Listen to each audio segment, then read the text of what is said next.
아침 우리에게 주시는 하나님의 말씀입니다. 신약성경 누가복음 2장 1절부터 11절까지의 말씀입니다.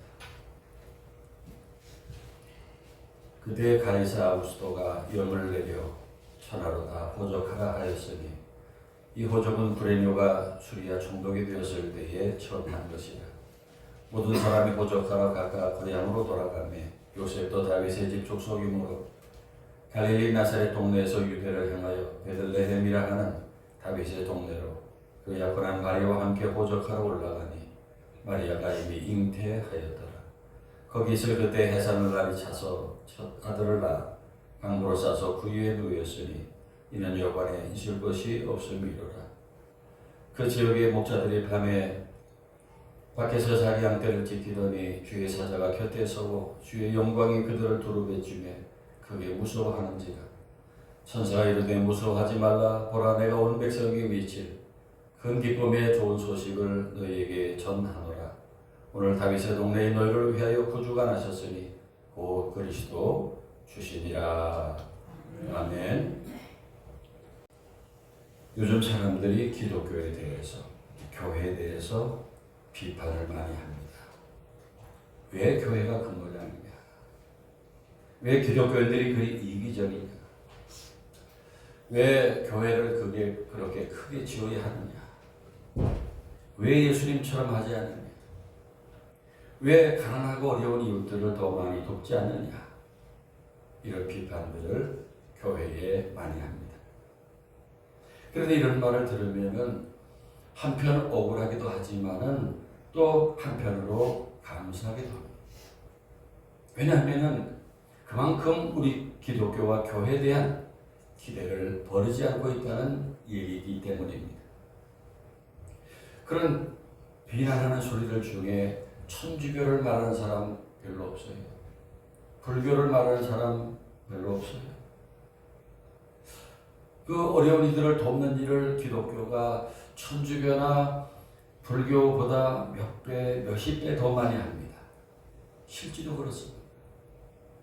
그런데도 천주교나 불교는 내버려 두고 왜 교회만 비난하느냐? 그 이유는 그래도 우리 교회에 대한 기대가 있기 때문에 그렇습니다. 이 사실을 알아야 됩니다.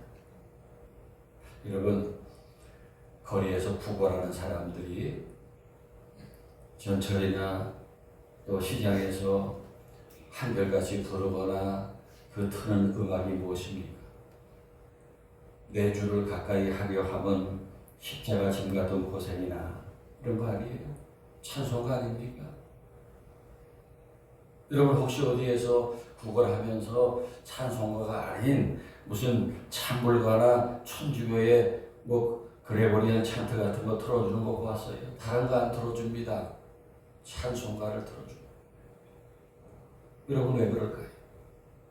그래도 자신의 호주머니에서 지갑에서 돈을 꺼내서 어려운 사람들에게 주는 사람이 거의 다 교회에 다니는 사람들이에요. 그것이 그들이 찬송가를 틀어줄 이유입니다. 지금도 서울역, 청량리역, 영등포역에 가보세요. 이 추운 날씨에 배고픈 노숙자들, 노인들에게 따뜻한 국과 밥을 대접하는 것 대부분 교회들이 하고 기독교인들이 하고 있습니다. 우리 사회의 가난이들을 돌보는 80, 90%의 사업을 다 교회들이 하고 있습니다. 그러면 우리 기독교인들이 잘하고 있는 것이냐? 그렇지 않습니다. 전체적인 통계는 그렇더라도 저와 여러분이 어떻게 하고 있느냐가 문제예요. 저와 여러분이 그렇게 예수님을 구주로 모시고 그분께서 기뻐하실 수 있는 삶을 살고 있습니까? 다른 사람들 어떻게 하는 거 그거 중요하지 않아요. 내가 어떻게 하고 있느냐라는 질문을 우리는 자신에게 해봐야 됩니다. 오늘 본문을 보면 예수님 하늘의 영광을 버리고 세상에 탄생하시는데 저 작은 나라 유대 나라의 베들레헴에서 탄생하셨습니다.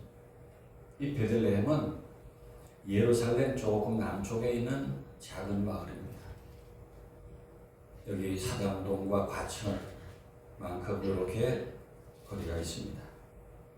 지금 거기에 동방 정교회, 러시아 정교회, 또 개톨릭, 개신교 등 여러 교파들이 성당과 교회를 요란하게 세워놓고 또 세계에서 참배객들이 많이 오고 갑니다마는 2000년 전에 예수님 탄생하신 무렵의 베들레헴은 아주 조용한 시골이었습니다. 그런데 예수님의 부모 요셉과 마리아가 로마 황제 가이사 아구스토의 명을 따라 호적을 하기 위해 살고 있던 갈릴리 나사렛으로부터 자기들의 고향인 남쪽의 베들레헴으로 내려간 것입니다. 나사렛은 북쪽에 있고 베들레헴은 남쪽에 있어요. 나사렛에서 베들레헴으로 먼 여행을 갔어요. 그때 자동차가 있습니까? 기차가 있습니까? 걸어서 가는 것입니다. 아마도 그 임신한 마리아는 나귀를 타고 갔을 것입니다. 그런데 그들이 베들레헴에 도착했을 때 마리아가 해산할 날이 찬 것입니다. 그래서 마리아가 어디에서 아기를 낳느냐 하면은 짐승들을 메어놓는 마국간에서 낳았어요. 아기를 마국간에서 낳아 강보로 싸서 구유에 누렸다고 오늘 본문 16절에 기록되어 있습니다. 아기 예수님을 가축들에게 먹이를 주는 먹이통, 그 구유에다가 누렸다는 것입니다. 그 이유가 무엇입니까? 이는 여호와의 있을 곳이 없음이로라 그랬습니다. 그 베들레헴 마을 어디에도 아기를 낳을 방이 없었습니다. 그래서 이 세상의 모든 주인을 구원하러 오신 예수님이 짐승들이 매어 있는 춥고 누추한 마국간에서 태어나셨다 했다라는 말씀이에요. 누구보다도 환영을 받으면서 태어나셔야 될 예수님이신데 그때 유대 나라의 누구도 구주의 탄생에 대해서 관심이 없었어요. 준비하고 맞이할 사람이 없었어요. 이 사실은 놀라운 일이에요. 하나님의 아들 예수님이 만민을 구원하시기 위해 세상에 내려오시는데 어찌 그 누구도 알지 못했고 맞이한 사람이 없었을까요? 그때 아기를 낳을 곳을 찾아 헤매는 요셉과 마리아가 얼마나 애가 탔겠습니까? 아기를 아무 데서나 낳을 수 없잖아요. 깨끗하고 따뜻한 곳에서 낳아야 하는데 어디에도 아기를 낳을 방을 구할 수 없었어요. 마리아는 배가 아파오고 아기는 낳으려고 하고 그 부부가 얼마나 애가 탔겠어요. 그러나 그들이 몸을 그런 방을 어디에도 구할 수 없었어요. 왜 빈방이 없었을까요? 아마도 그 작은 마을 베들레헴에 각지에서 호적하러 온 사람들이 많았기 때문인지 아니면 그 마을에 여관이 몇 곳 없었기 때문인지 그 이유를 알 수 없지만은 중요한 사실은 그 베들레헴의 그 누구도 예수님의 탄생에 대해서 관심을 기울이거나 환영하고 맞아준 사람이 없었다는 것입니다. 그래서 만민을 구원하기 위해 세상에 오신 하나님의 아들 그리스도가 완전히 사람들의 무관심 속에서 춥고 초라하게 탄생하셨다는 사실이 그 장소를 구해 아기를 낳은 곳이 마국간이었습니다. 여러분 해마다 구조성탄절은 전 세계에 가장 기쁘고 즐거운 날입니다. 모든 나라들, 모든 사람이 찬송하면서 즐거운 날로 맞이합니다. 그러나 2000년 전에 예수님의 탄생은 그렇게 기쁘고 즐겁지 않았습니다. 춥고 초라하고 비천했습니다.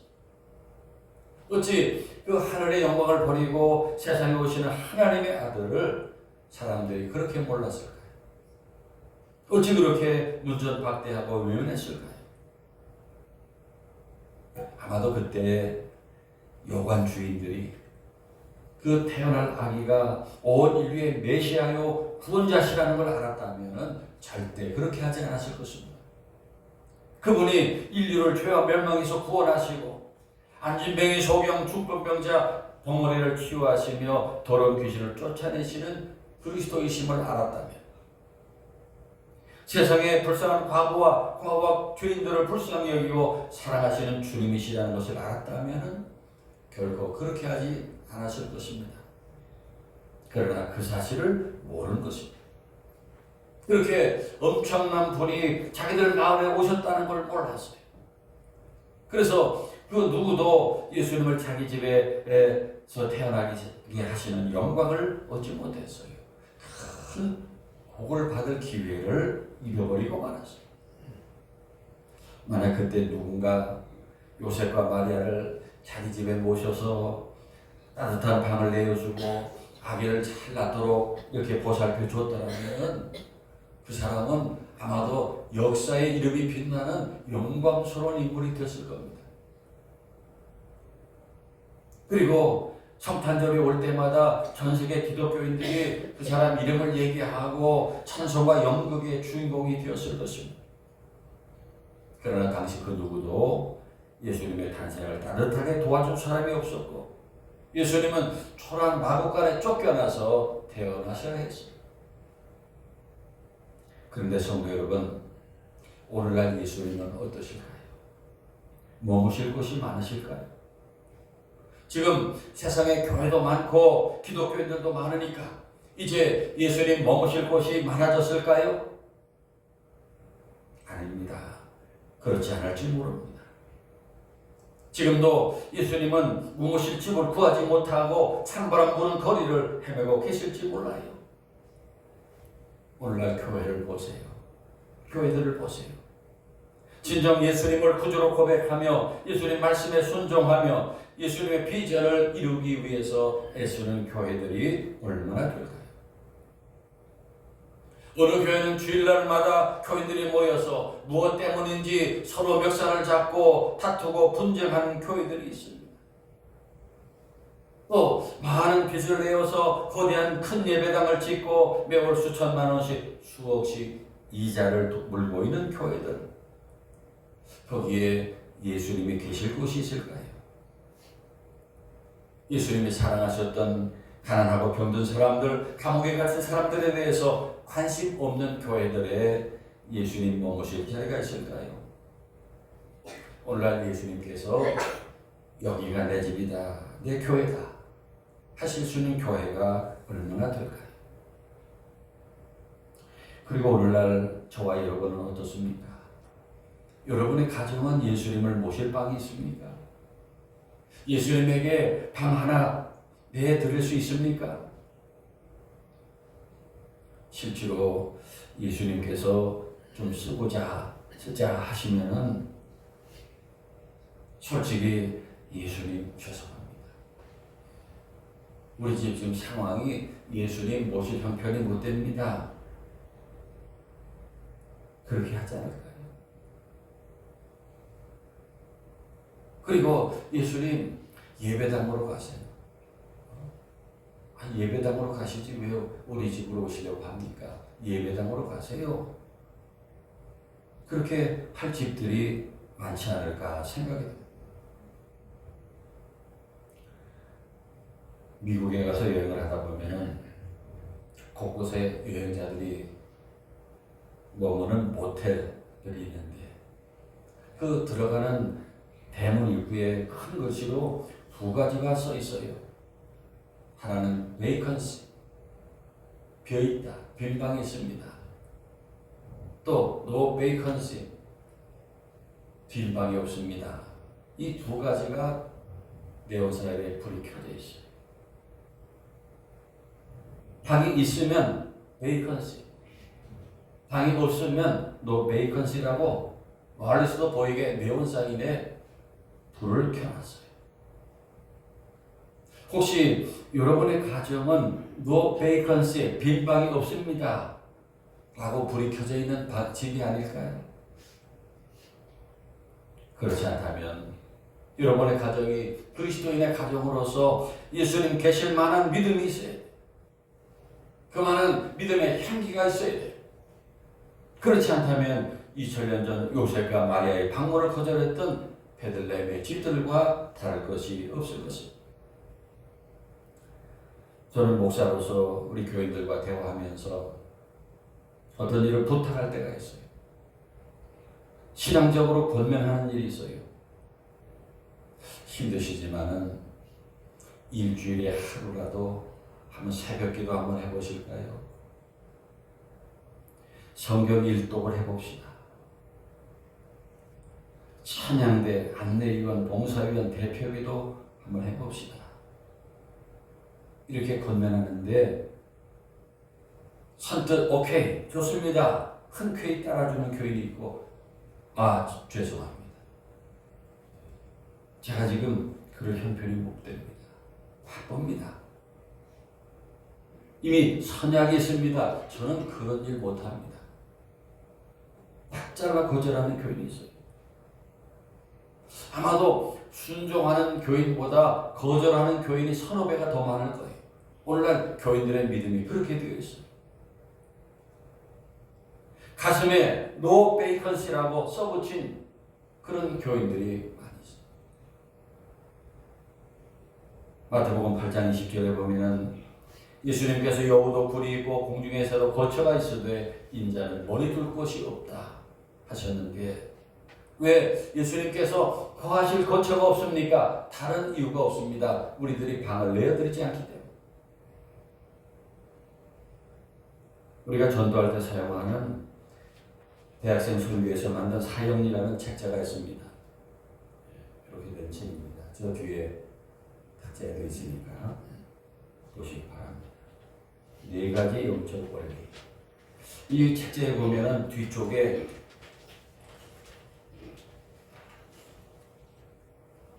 그 둥근 그 원이 2개가 있어요. 지금 첫 번째 그림은 이 원 밖에 저 십자가가 예수님이에요. 예수님 밖에 계시고 그리고 주인의 자리에 내가 올라앉아 있어요.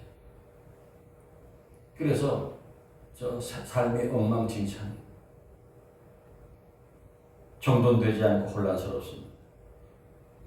그 다음 2번째 그림은 예수님을 이제 안에 모시고 그 주인의 자리에 예수님을 앉혀드리고 나는 그 발 아래에서 순종하는 것입니다. 이 사람은 주님을 주인으로 모시고 사니 모든 것이 안정되어 있어요. 모든 것이 잘 정렬되어 있어요. 평안하고 행복합니다. 왜 그렇습니까? 바로 주님이 모든 생활을 다스려 주시기 때문이에요. 아멘. 믿습니까? 아멘. 세계 역사를 공부해 보면은 저 유럽의 섬나라 영국은 예수 믿기 전에 아주 쓸모없는 땅이었습니다. 과거 로마 황제들도 영국은 우중충한 날씨에다가 사람들이 괴팍해 해서 별로 쓸모없는 땅이다 외면했어요. 그런데 그런 영국에 복음이 들어가자 사람들이 근면해지고 똑똑해졌어. 거기에서 위대한 대영 제국이 세워지고 아름다운 기독교 문화가 만들어졌어요. 그 나라에서 세계적인 정치가 문학가, 예술가들이 많이 나왔어요. 또 예수 믿기 전에 독일은 떠돌이 민족인 게르만 민족의 땅이었습니다. 하지만 거기에 예수님을 모셔드림으로 모든 것이 달라졌어요. 세계 철학, 신학, 과학, 음악 모든 것이 독일에서 만들어졌어요.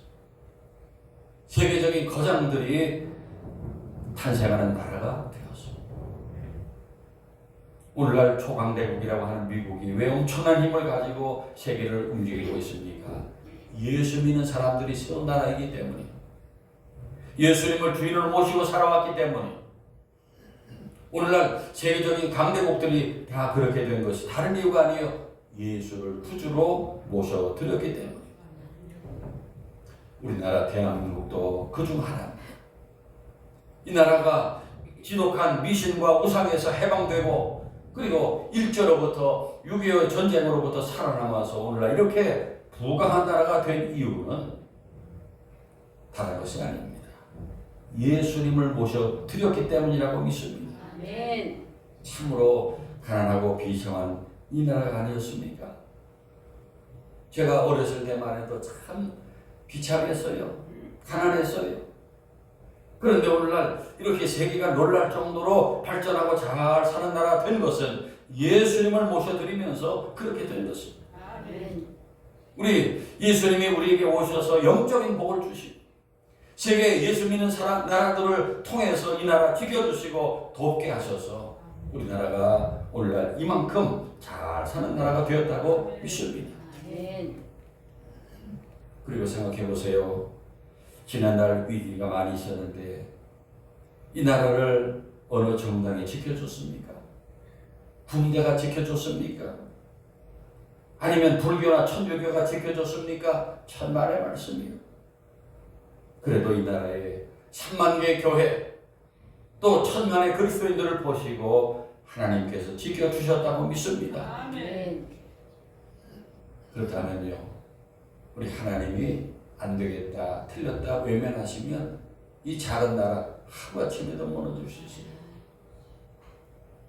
하나님이 지켜주셔야 우리가 이렇게 사는 것입니다. 국가들만이 아니라 가정이나 개인도 마찬가지예요. 이 시대의 전 세계의 가장 위대한 인물을 100인을 뽑았는데 거기에 4분의 3이 기독교인들입니다. 우리 개인도 예수 믿어야 뛰어나고 놀라운 일을 해내는 것입니다. 지금도 우리나라에 자신을 잘 드러내지 않지만은 정치가들, 또 군 장성들, 대학 교수들, 의사, 또 법조인들, 기업가들 중에 많은 수가 기독교인들이에요. 그런데 참 그리스도인이 많지 않은 것 같습니다. 저는 현재 대한민국의 위기는 신앙의 위기라고 생각합니다. 신앙이 없는 사람들이 지도자가 돼서는 이 나라가 제대로 갈 수 없어요. 희망이 없어요. 앞으로도 마찬가지입니다. 신앙이 없고 거짓말을 밥 먹듯 하는 사람들이 지도자가 돼서는 이 나라에 희망 없어요. 기독교인들이 선택을 바로 해야 돼요. 정당은 중요하지 않아요. 신앙 있는 사람, 예수 믿는 사람 찾아서 지도자로 세워야 합니다. 아멘.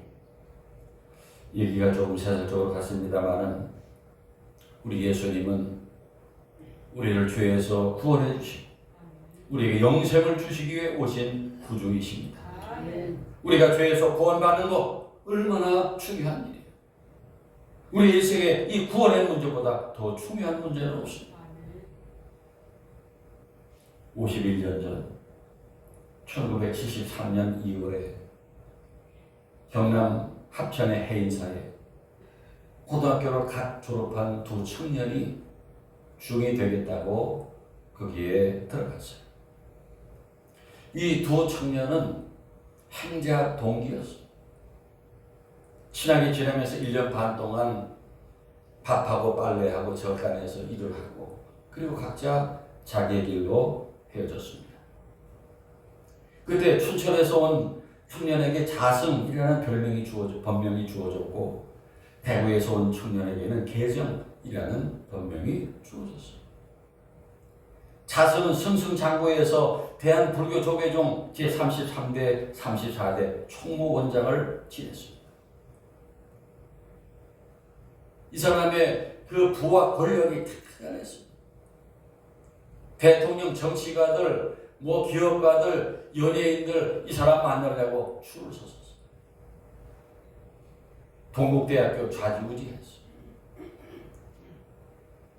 그랬던 그가 1년 전인 지난 23년 11월 25일에 경기도 안성의 칠장사의 승려생활관인 요사체 안에서 불을 지르고 스스로 목숨을 끊었어요. 다들 그분의 죽음을 이해할 수 없었어요. 그렇게 많은 것을 가진 사람이 왜 저렇게 죽었을까? 그런데 그것이 예수 없는 사람의 마지막. 그러나 그의 동료였던 계정은 10년 결간에 있다가 여기가 아니다 하고 나왔어요. 그래서 결혼하고 여러 가지 일을 하다가 배운 것이 그거라고 그저 어려울 때 불경을 외우고 매달 2번씩 대구의 그 팔공산 탑바 위에 올라가서 108번 절을 하고 부처 이름을 불렀는데, 그런데 부처 이름을 부를수록 마음이 더 괴로워져요. 물증으로 스스로 목숨을 끊으려 하기도 했어요.